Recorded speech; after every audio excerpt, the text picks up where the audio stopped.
gentlemen who are very dedicated to ensure that something happens. And I want to thank you again for being with us tonight. And I admire your strength, and you know, your family seem a very strong family, and that's something that not all of us have. So thank you so much for sharing this time with us, this very personal time with us. And once again, please accept our deepest sympathies. Thank you very much. Thank you for the opportunity. And all the best to you and to the people of Saint Lucia. Thank you so much.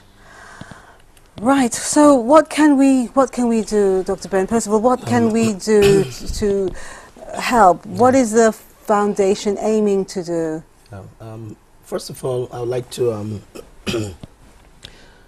actually, I'm glad that the father actually gave much more detail about what the autopsy showed, etc. Yes.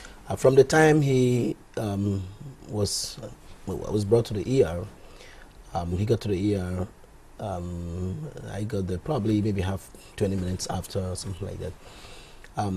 The signs were not good, and the physicians in the ER will tell you, and that is something that sometimes people do not understand. When a patient is brought to the hospital, people always think that once he's in the hospital, he has to survive, and if he does not survive, it's the hospital's fault, and they will blame the doctors, and they say St.Jude is not good, and all of that. But it is clear from this autopsy, and that's why it's important we always do the autopsy.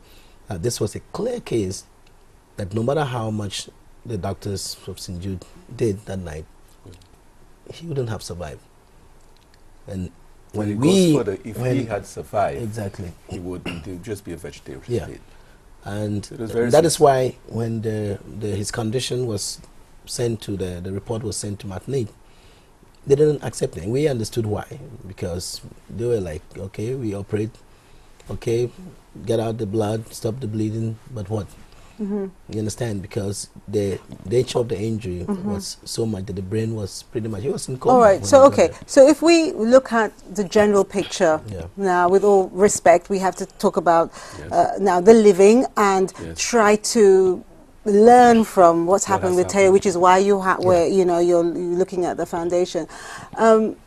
Percival, what improvements, if any, have there been in St. Jude, or what is it that you're hoping the foundation will do for St. Jude, so that if something like this happens, well, it is going to happen again, you're better equipped? Of course. Basically, what I can say to you is that as far as St. Jude is concerned, we're going to have a brand new hospital. I think people must understand it's going to be a brand new hospital. Government policy dictates that it is going to be a teaching hospital, and in fact, right now we are working towards that. As I speak, tomorrow we have a meeting, some accreditation people are here, and we'll be looking at this sort of situation. Okay, I see some images here. Yes. The one was shown before is the National Hospital. And basically, no, that's not. That was an old drawing. That's an old drawing. Okay, yes. So we're coming. Yes, so these are how it is now. Where we are right now. But basically, we were going to have a brand new hospital. The functional aspect of the hospital will be different. Everything has been organized that we'll have one of the best facilities in St. Lucia, and in fact, by extension, how long is it going to take? Well, by right, we should be in operation by at least September, November this year. Okay, we have the other national hospital. We are hoping that it'll be open next year, sometime in April. Okay, so nobody 5 years ago would ever think we would have 3 new hospitals. In fact, we do have 3 new hospitals. We have St. Jude's now. We have the new national hospital, and next we have the wellness, the mental hospital. So it's a very big responsible for government, and I'm certainly sure the permanent secretary and them are listening.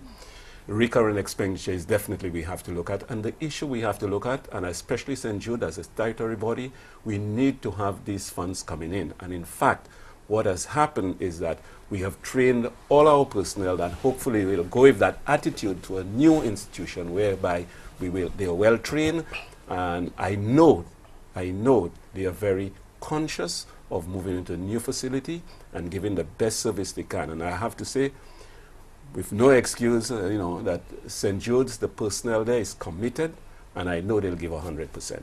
All right, well, we have to go to a break, but when we come back, we are going to open the phone line. If you would like to pose a question, if you'd like to make a statement, the time is going to be yours, so make sure you get on that line and ask the questions that you want. This is Dolor Factor Live. We'll be back shortly.